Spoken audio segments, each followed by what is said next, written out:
We live in a fast-paced and hectic world where it's easy to feel overwhelmed, stressed, and out of control. How do you manage all the competing pressures without losing sense of yourself? How do you stay focused enough to not only plot a path, but follow it? Welcome to Master Your Life, a show that offers inspiration, insight, and intelligence, as well as success stories from many walks of life that can show you how you can control your own destiny. Our knowledgeable and entertaining host and her guests give practical advice that you can use every day in the quest to master your life. Now, here's your host, LEAHA Mattinson.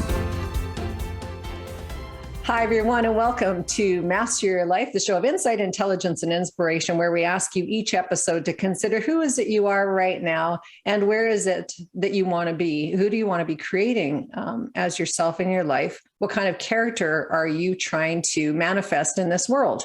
And we really focus on getting you to think about where are the aspects of you that are maybe not so shiny and that you would like to improve upon.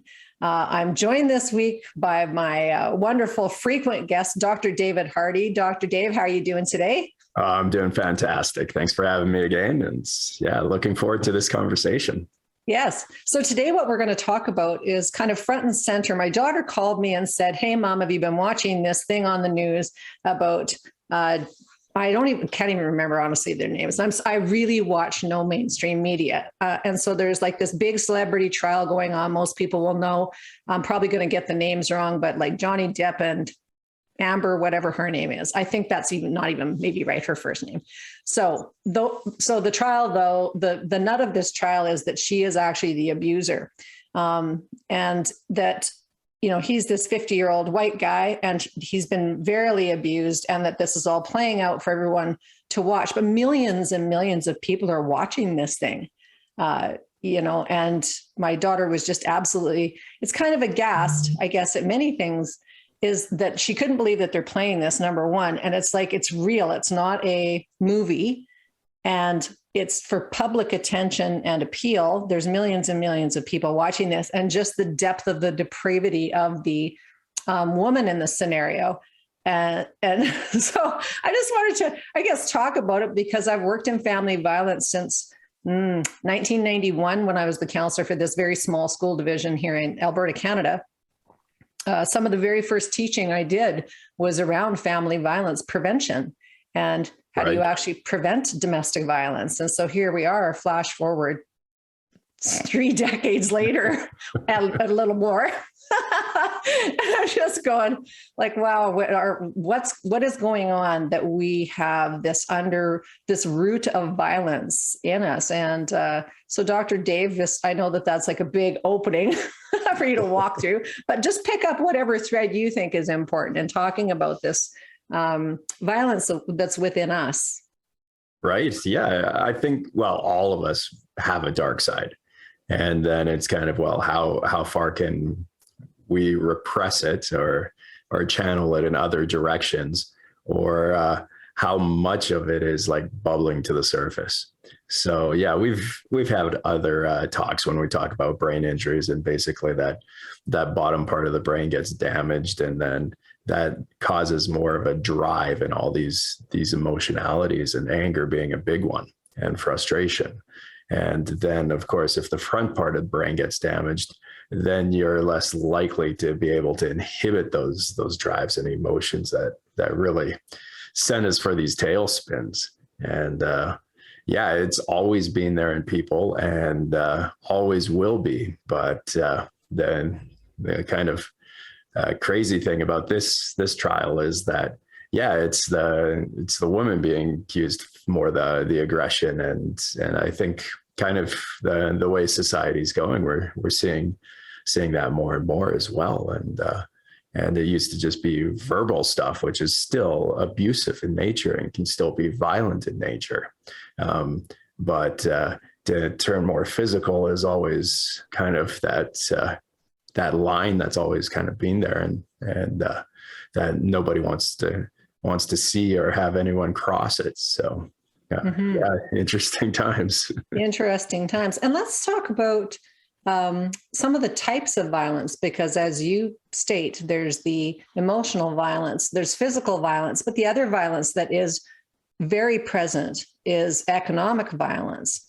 And that economic violence is often the thing that makes people stay in the domestic violence or in the violent situation.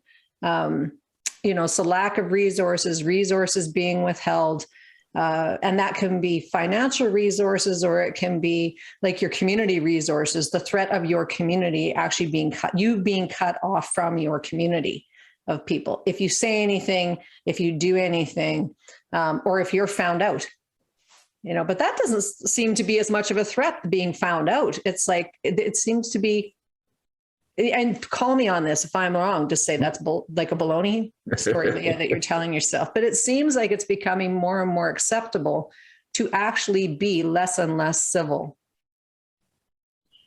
Yeah, I think, well, it's always been there. And I think now with social media and basically just how less private people are, you can't hide things anymore. Mm-hmm. And in one way, maybe that social pressure is good, and maybe in some cases, or in some people, it's going to stop them from really acting out, knowing that people are always going to be aware of this, mm-hmm. versus where it used to be, okay, you're out in the middle of nowhere, and it doesn't matter what you do. And on the other hand, it can add more pressure onto people, and then they kind of finally reach that point where that frustration boils over and they act out.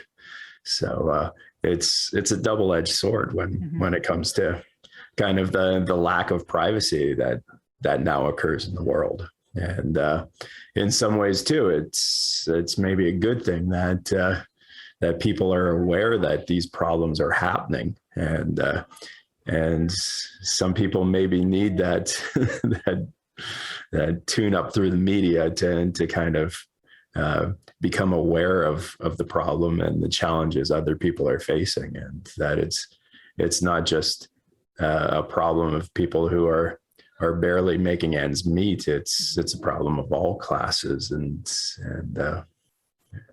right. This is a grown ass man and a grown ass woman. Yeah. This is not teenagers doing this to one another. And let me just say that one of the things that's been really robbed from our youth is their youth, because there's nothing that is done without the camera being pointed at them. And it lives on forever on these social media platforms. Like there's just there's no privacy. There's no privacy. It's like just is lots of things coming to my mind about this whole importance of privacy. Like we teach our children when they're very little to value and respect their body. Good parents do this. They say, like, don't let everyone see you. Like, don't let everyone see you. Have this boundary around around yourself. So there's this kids naturally, when they're little, babies even will blush. There comes a point where they blush, and they do all these things that actually show when they're embarrassed or shamed, and that right.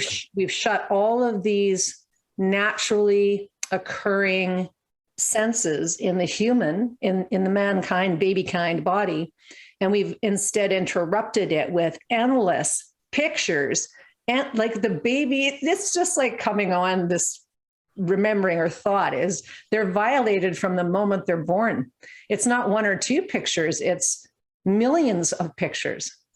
Oh, definitely. And then basically too, what's happening kind of from a neurologic perspective is that you have receptors that basically register all the information from your own body. Mm-hmm. And that turns into feelings, body sensations, and how you feel about yourself. And then we have all this information from the outside world. Mm-hmm. And it can be both positive and negative to our brains. It can ramp it up or it can calm it down. But basically what's happening is we're starting to associate sensations with our own body as being negative. Mm-hmm. And then that takes away from our confidence, our self-esteem, and how we feel about ourselves. And then we're getting bombarded by way too much stimuli about the outside world. And and that turns into stress and overwhelm instead. Mm-hmm. So it's really kind of a perfect storm that's happening in these children and in society in general, is that, yeah, we're not in tune with our own bodies. And that turns into, once again, our system not being able to self-regulate. Mm-hmm. And then we've got this increased amount of stimuli, usually in a negative direction, that turns into stress and overwhelm and frustration and anger. And then it's no wonder people boil over and snap. Mm-hmm. Right, including little ones. Yeah. So little ones and adults. You just see this mess of things all over the place. Yeah, it's such a meaningful subject for people to consider where they're at in their own life on this scale, like thinking about your own level of emotional mastery or self-control. Where are you at? Like if you were just to draw out a little scale on a scale of 0 to 10, 0 being you have no self-control and that you're raging 50 times a day. And I do know people like that who would actually say, I do that. And then they laugh about it, right. So there's also this numbing out of that should be a normal experience in life. And then there's the 10, which is going, no, I have emotional control and mastery. Things can come at me and I can actually take them on. I'm not dissociating or hiding or checking out. I'm actually addressing the things that are going on in my life, which again, if you're not doing that, you're in fear mode, which all this violence triggers that. It's the automatic response of us to do that fight, flight, fear, dissociate, right? It's like, oh, I'm out of here. And so that, again, checking in with yourself. Where am I at? How do I do on these things? Again, I was having a chat with my daughter, and I just want to talk about this because it's the self understanding, and said, when I was 40 and I got my diagnosis of the Huntington's disease, and I got divorced in the same year, and we moved in the same year from province to another province. And I said, I really thought I was being noble because I was training all the time, because my story at that time was I'm going to be healthy no matter what. I'm going to eat the right things. I'm going to train. I'm going to make sure that I don't manifest this disease. And what I did was I trained so much that I checked out of all of the grieving process that should have been happening at that time. I checked out of parenting. I checked out of really being an attentive, good parent. And so just talking with her about that, grief does things in the brain that make you very selfish. So you're right. So it's like, the behavior is selfish. And I wouldn't say that I was violent, I wasn't physically violent, but I certainly was emotionally not present. Mm-hmm. So. But here's a question for you though. If you weren't doing all that other stuff, how much more or less checked out would you be? Yeah, I don't know.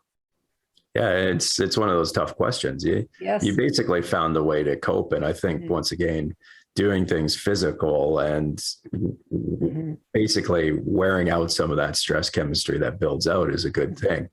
But can you over exceed what you're supposed to be doing in those situations? And the answer is, of course, yes. And there has to also be that recovery period when we go through these major events like you did. You didn't just have one major life stressing event. You had several going on at once, and you should probably give yourself credit that you handled things as well as you did under the circumstances there. And I think everybody's going to go through those periods of just absolute horror and trauma in their lives. And it's okay, well, how do we actually get through it the best way possible? Because there isn't a pretty way that you can come out dancing during that, and you're going to have to wear off and channel that energy in appropriate ways. And I think that's one of the take homes from what we're seeing in this case too, is that they channel that rage at each other instead of finding some way to channel that rage, get it out, and then have the conversations. And I think that's kind of an important takeaway point, is that we're all gonna feel these events, and and have different ways to kind of cope and manage. But it's a matter of, well, can we make it smoother and a little easier on people, and not hurt others in the path. Yeah, because that comes back to bite us. Oh, big time. Yeah, absolutely. It really does. And maybe one of the, like from a spiritual aspect or spiritual teaching aspect, I think a lot of people have bought into this, like the new age idea that what you think about, you bring about, and that if you only think good thoughts, then all that will manifest around you is good. And it's your fault, actually, if things manifesting around you are not good, because clearly you are attracting that to you. And, right. Yeah. And, so there's the aspect outside of that, which is understanding that you are a creation of the divine creator. And that if you're paying attention to the divine creation of you, and when you're on track and off track, you'll still find out there's lots and lots of challenges that come at you, because life is hard. There's lots of things that it's like when people go, oh, it's so easy and life is so easy. I just go, you're numbed completely out.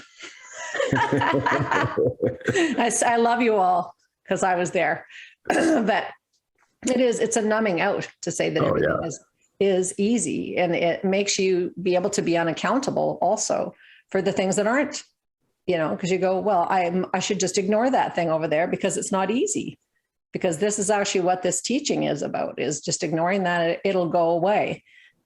Your children never go away, or they're not supposed to, so this, right. You don't want them to. No, you don't want them to, but so there's this definite aspect of, again, what culture is teaching us is to not value life, to not value our relationships, to not value our, commitments within marriage, for example.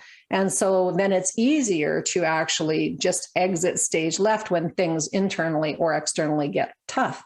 And that's been an encultured thing. And it's continuing to be trained into people like it's normal. It's normal to.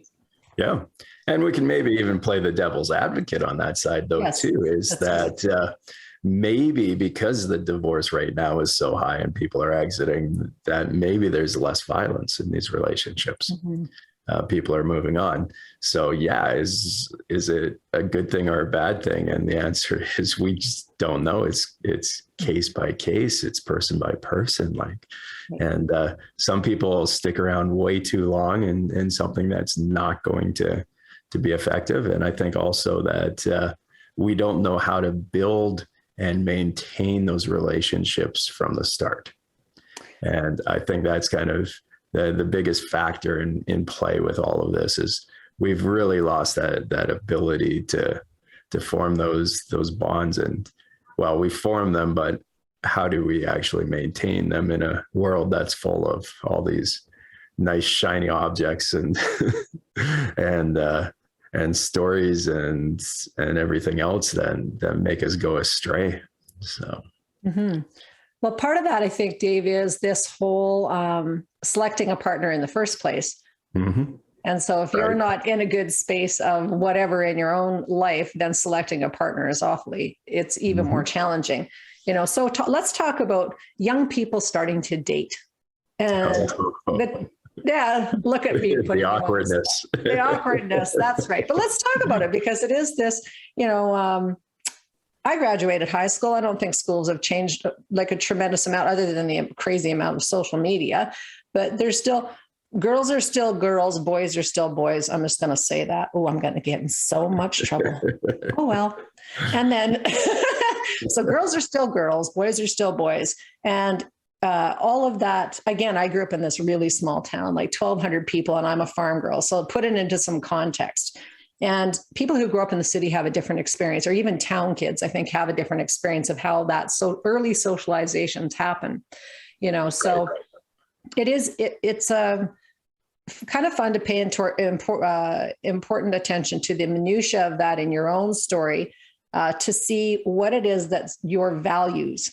Like, what is it that you value as an individual? Because you'll see what it is by your actions and outcomes. And then Right. sort of as you select people to bring into your life, that testing out, do their values actually match mine? And so how important is kind of that? What do you think are the important fundamentals of that early on relationship stuff? I think the biggest is to have that awkwardness and for things to be messed up and fall apart. That all of these are kind of trials, to be honest. Right. And the old idea of high school sweethearts, they're few and far between, and like in those cases, the chemistry is just there and is for life. And I think that's not the norm though, and it's kind of been one of those things, maybe more in the past, that was kind of idealized, that yeah, in high school or college, you're going to find the one. And Right. the thing is, there's not just the one. There's lots of people that are going to come in and out of your life and feel different experiences in different phases of your life. And that's going to be magical. And then, yeah, it comes down to, yeah, is there somebody that is more meaningful in everything that you feel, and that you also, I guess, yeah, value in the actions you do daily. Mm-hmm.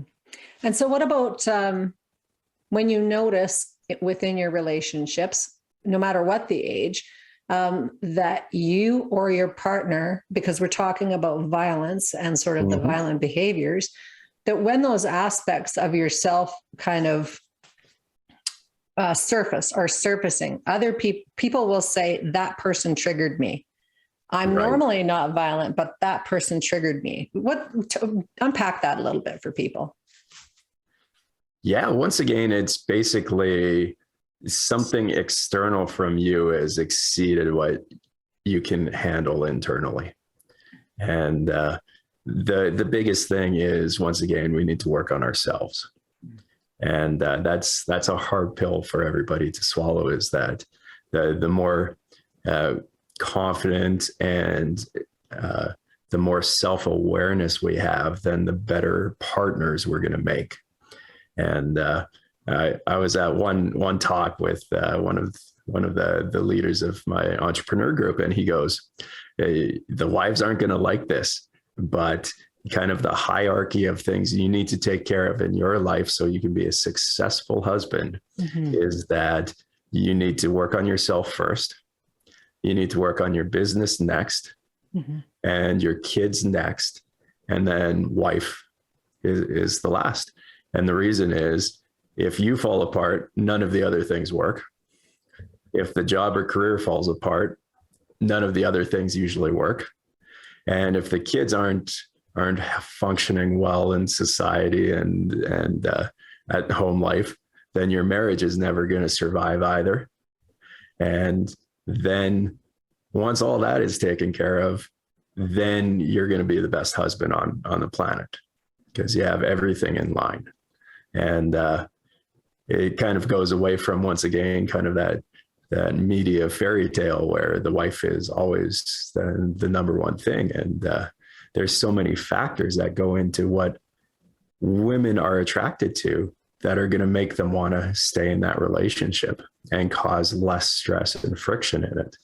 And yeah, it probably goes the other way too, is that, and to be a great wife, you need to be a great person and comfortable with yourself. And that is, once again, a really hard thing to sell at this point in time, because we all want to be altruistic and be there for the other person more than for ourselves. But if you fall apart, then basically the relationship falls apart. And the number one task you have is to build the best version of you, so that if things go wrong elsewhere, you're able to handle yourself in those situations and not explode. So for men, it's that sort of order: yourself, your business or your career, your kids and your wife. For women, it's yourself, and then what's the next? Yeah, that's Is it the same? Is it business, kids, Husband? I'm not sure. I can't really answer that. Now you can ask the guys next time you get together. Yeah. And that kind of goes into now with the relationship dynamics changing, is with more women being very career orientated. And one of the startling facts you hear is that the higher up women go in the career field, is the harder it will be for them to find a partner. Mm-hmm. And once again, it's that they've been really working on themselves, and they have higher standards, as they should. And there's still really that role that men desire and feel that they've got to produce. And that's usually in the career field. That's usually where they drive a lot of their passion from, that other people notice and really want to grasp onto. And then of course there's less men possibly with that passion and almost aggression for their life and career. And that's maybe definitely noticed in society still. So I'm fascinated by your perspective on this. What would be the opposite? What would be the female kind of hierarchy of things they need to kind of control, or I shouldn't say control, but to work on and master in their lives to have deep, meaningful relationships with others then? Mm-hmm. Well, I think the first one is like, take yourself first, make sure that you're healthy first. Understand though, that it's like a psych op. It's been a big psychological operation. Anyone who wants, and I've said this many times on the show throughout the years, watch BBC's Century of the Self, and you can find it. It's a 4-part series on YouTube. And so it's a very telling, educational perspective of how we got here. So we've all been very mindfully cultivated to want to wear pants, to want to do as hard a work as men, to be in the workforce. And the reason for that is because the government wants more money from you in your taxes, bottom line. So this has been a long process, a long process. So again, for those of you who want to master your life, you need to understand where we came from. So we came from the divine creator. Without any influence, you would know who you are. So I think it's knowing who you are is key to all things. And knowing the synergy between the male and the female is the next thing, so that is an external love that is in creation. And we call it love, but the creative energy or natural force is around us all the time. It's within us, but it's external to us. And so when you have, as a woman, and I'm 54, so I will just say that, like, I'm in the age group of people that would be considered not baby boomer, but I'm pretty close. And I think the family that I was raised in is puts me more to that side of things than the generation I'm actually in. But a lot of my friends chose to not have children because they were chasing their careers. And I did the try to do it all thing. Okay, yes. Yep. Which was also, so I had my 2 biological children. I was married, divorced twice, ran successful businesses, did executive coaching, was a counselor, had 2 marriages blow up, so all of that stuff. I married, the second family was another 4 kids. So I was raising and responsible for 6 human beings' lives. And wow. Yeah. And when it was a lot, that marriage didn't last, and there was lots of just crap, but it's because I kept trying to fill all the roles.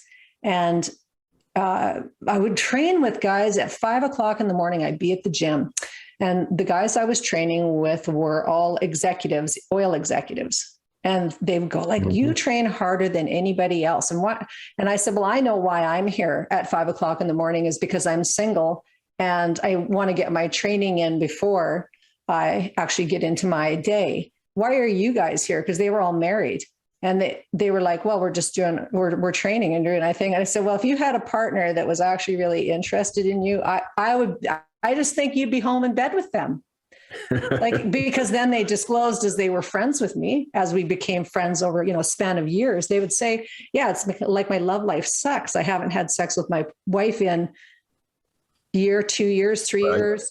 And I'm like, well, why aren't you staying in bed in the morning? That's where I'd be. But the gym was my safety, right? So it's just kind of that.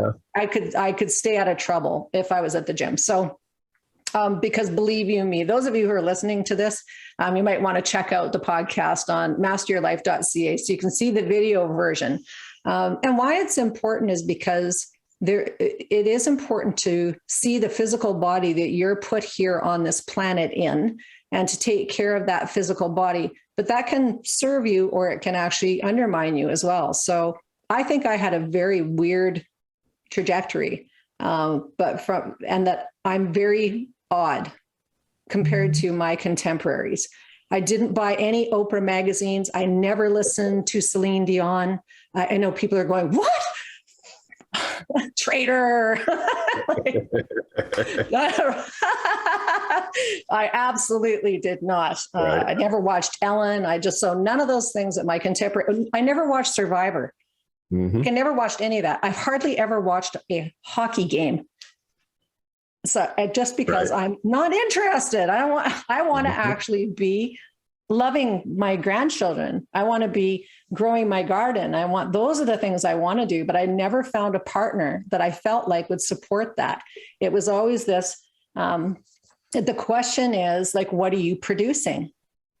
Right? It's like the, what are you producing question. I'm like, okay, well, I do podcasts and I have health stuff. But it is a challenge because it would be better if I said, I actually do nothing. I do nothing. So it's an odd position to be in. And I will, so do you feel like basically your drive and determination has basically taken you away from relationships with the opposite sex then? Yes, 100%. And I don't like it.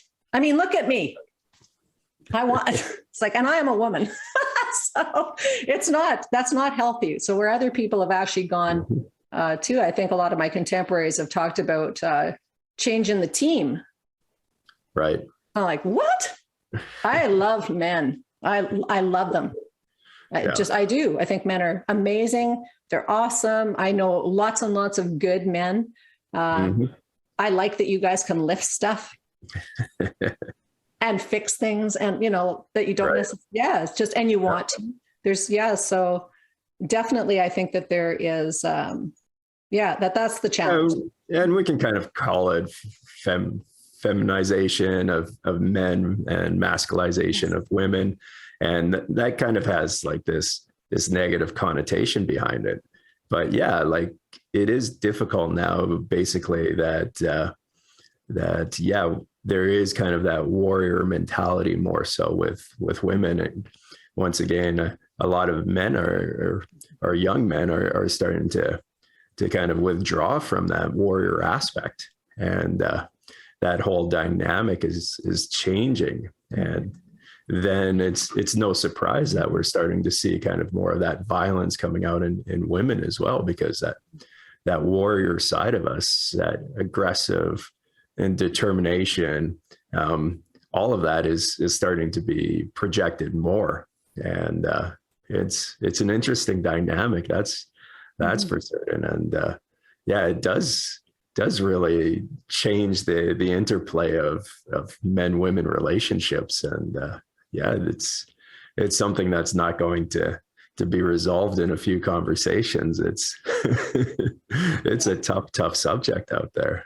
It is. And I think, like, to be also fair to the journey for a lot of people, sexual abuse and sexual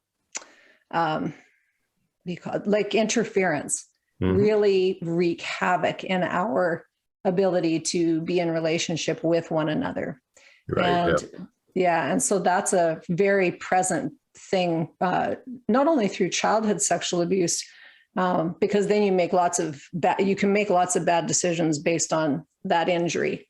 But the completely present in almost every kind of media is the push for kind of offside sex or sexual messages. And it's becoming more and more predominant. So the less certain you are of yourself, that internal grounding, rooting, I am woman, I am man, hear me roar, hear me, that whole interplay is being messed with. So you're not even certain when you go out for coffee with your friends, even like teenagers. I think it's just atrocious that teenagers, their first conversation now, the things that they're worried about is their sexual identity. That's the one thing that they should be the most clear about. It should be just absolutely clear. And there's stats coming out now. People can look up this yourself, that the predominant number of boys coming out of the closet are raised by single moms. Really? Okay. Yeah. Yes. Jordan Peterson was talking about this in a recent interview. And I went, that's no surprise. Like, you think it through. Right, people. Yeah. But it's also this virtue signaling. It gives people more, the number of shows that are about it. Like just all of that everything is on TV. Right. It's like, why does that need to be on TV? Well, yeah, there is. You can turn it off. You can turn it off. There is almost a feminist, I won't say feminist, but a feminization of the way we approach men, young boys as they develop. There's less of that roughhousing allowed and that physical contact. And I'll use one example of basically how little connection we have with that play and that mild aggressiveness that needs to be played out is that there's 2 dog parks where I live. And one dog park, it seems like people are more open to letting their dogs play. And then the other dog park is very much more, the dog has to be in line and be beside its human. And I look at dogs and I'm like, they need to play. And when they're barking and it's that playful bark, it's loud. And it's, for us, it can seem aggressive, but for a dog, that's them playing. And then you see the owner, kind of that helicopter owner, coming down and giving the dog grief for playing. And I'm like, that's at the dog parks. And there's a difference between the two that I usually see this.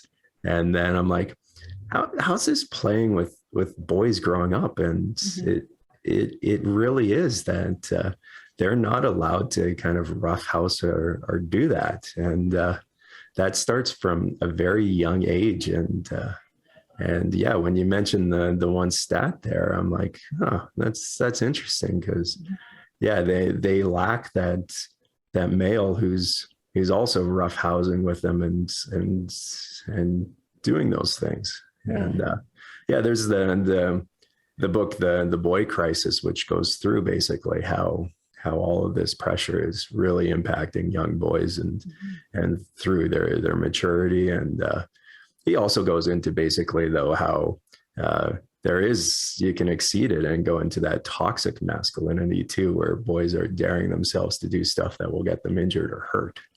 And like jackass, it's fine. Like that. What is that? Exactly. What is that? There is that balance somewhere in there. Yeah.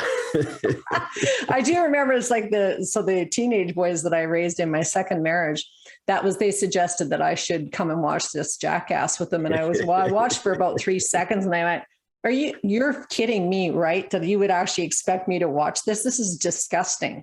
Like, what's funny about this? It's gross. I said, if I ever caught any of you boys doing that kind of, and I little expletive like, no. And by the way, no. And that's the natural reaction. But for young men, it's hilarious. But just don't do it. You can watch it. Okay. But don't do it. And don't expect me to watch it, because I'm not. Right. Exactly. I'm going to go make some cookies or something. But the boy thing is important. I've got all these grandsons and more on the way. So, the boys and girls thing. Congrats. Thank you. Yeah. So I've got 4 and another 2 coming. So I'm very conscious about what we're doing with these little ones, and that also it's so important to have men in your family. Recently, my father passed away, who was an excellent man and was a wrestler. He wrestled everybody. So he would wrestle the little kids and wrestle, on the kitchen table with his hand. He would do the hand wrestling and but he was like big love with the wrestling. Yeah. So it wasn't, you knew that there was boundaries around it. But every family needs these pillars in the family to make the family solid and stable. So not just for this generation, but also for the generations going forward. So they need good women and they need also good men, because we can't fill all the roles. And it's, we shouldn't even be trying. It's madness. It is. It's exhausting. And so with the little guys too, or little people, I'm a very playful grandmother because I was raised in this, the way I was raised. But I see that lots of my contemporaries, again, are not, like, they couldn't get down on the floor if their life depended on it, to play at that sort of ground level with the kids. But also it's been out of necessity that I've done that, because I haven't had a partner. So like, I've been single for over 10 years, which it's just how it has rolled, with all of the, with all of the responsibilities of keeping the family intact and sane, or whatever it is, that it's a lot, as men will attest to.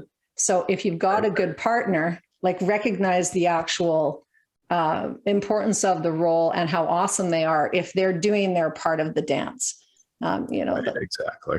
Yeah. And so back to the babes though, a little bit, because there's head injuries that happen during this time that can actually make it really difficult for them to maintain that emotional control. So you can see children who, are developing kind of normally, and then they fall off the monkey bars, or they fall off their bike, or they start doing things that are not what would have been normal for them. Like, can you comment on that a bit too? Yeah, too. It's not just injuries, but also neurodevelopmental issues that there's all sorts of things that are going to cause brain cells not to function properly. And that can be toxins, that can be inflammation in the body. It can be our food or diet, and then, injuries as well. And all of that's going to change how our brain functions and deals with stress later in life. And the big key is to learn basically how the system develops and keep it on track the best ways possible. And there's a lot of ways to do that, and there's more and more information coming out on it. And then actually, in some ways, it might seem like it's going backwards. Some of the developmental milestones have just been changed, and it's like, well, no, we should be adding more into that and being more specific with milestones and basically time periods as the brain develops, because right now it's abnormal. And it's getting more and more abnormal. So just to change it, because now the entire population is abnormal, is not a good, healthy way to go about things. And it seems like we're only looking at basically if a child gets sick, and versus, okay, well, how do we nurture a developing system and give it all that it needs to kind of reach that threshold where it's doing the best it possibly can without exceeding it. And then that comes to the roughhousing issue too, and is like, okay, well, what can certain children kind of tolerate that builds their systems and helps them out, versus something that exceeds it and damages them. And that goes into basically, the mother coming in when the boys get out of hand and they're about to take their skateboard down the steepest street and hit a jump. It's like, there needs to be those boundaries, because they're going to try to push it. Letting them out on the street to explore on their own and do things by themselves, or in groups of boys without that rigid structure always hanging over them is something that's missing as well. But yeah, it all comes down to let's look at how the system's developing and how it has in the past, and nurture it the best way possible, so that people don't experience that overwhelm and these issues as much later in life. So that would be kind of my key takeaway from it. Is it is this dance of, okay, how much can people do and develop, and without exceeding and causing them at any age to be overwhelmed, frustrated, angry, that sets them over the edge. Yeah. So noticing things is a big key to being able to tend to all that. So starting with ourselves and going, okay, like what are the things within myself that are maybe not firing on all cylinders? And then how do I actually get some help and support? Or help and support can be yourself, but it also can be a group of trusted advisors. You mentioned that you're in an entrepreneurs group, which I think is very cool. And that whole having supportive people who are helpful and successful is very, very important. You need those groups around you, because as you get more and more stressed out, your thinking is going to decline. So another very important takeaway here is the structure and network groups you have around you. And that's always key in keeping healthy relationships as well, is you need those friends to talk about things. If your significant other is starting to get under your skin, because that's an outlet, that's a channel for it. And then it's not blowing up at that person in front of you because they're the only relationship that's been there. So yeah, friends and network groups are extremely important to stop these things from happening as well. Love it. Well, we're out of time again, Dr. David. Thank you for talking about this it's like a sensitive topic, I think, because we don't want to necessarily recognize violence within ourselves and self-violence, self-harmful behaviors, but that's where it kind of needs to begin. And then reaching out, really thinking about who you're hanging out with and who you're in relationship with. If it's, if you're doing that sort of assessment and going, who are people that are actually able to help me to get to where it is that I want to be in my life? And that, I don't mean using them for that quote unquote resources. I mean, for them to be a good support long-term, those long-term good friends or whatever friends though, that can help you and mentor you, guide you, and hold some context for you. So trust is a really important part of that. And again, just want to say thank you, Dr. David Hardy, for being on my show so many times as a guest, because the reason for this being so awesome is because we've developed a relationship over time, just doing this, where I can trust that Dave's going to show up. There's lots of things that have happened. Other shows, people will have a new guest every single episode. And I want to just explain the difference between this and that, because there's excitement in that, and there's thrill in that, and there's all of that meeting those needs. But in having a solid, stable, week to week, somebody that can look you in the eye and actually have a little pre-conversation where you can chat with a little bit during the week is a huge, huge thing in life, to having a foundation under you. Yes. Right. Yeah. Because every week before we start, I'm sure Dave is assessing whether my eyes are crossing or if I'm flinching. And I'm waiting to ask him, hey, are you noticing anything? But I wouldn't do that if we, didn't have this long-term ongoing relationship. So for those of you who haven't maybe acknowledged who those long-term great relationships are in your life, take time to do that today. Reach out to them, say thank you. Thank you, Dr. Dave, for being in my corner. Really appreciate that. And you coming on every week to do these episodes. So hope you have a great week. Everyone, love yourselves, love each other, mind your minds. That's all for us. Bye for now. Bye. Thank you for being a part of our program today. Master Your Life is a presentation of LEAHA Mattinson Enterprises, Inc. Join us next time on Master Your Life, helping you to discover the very best of you.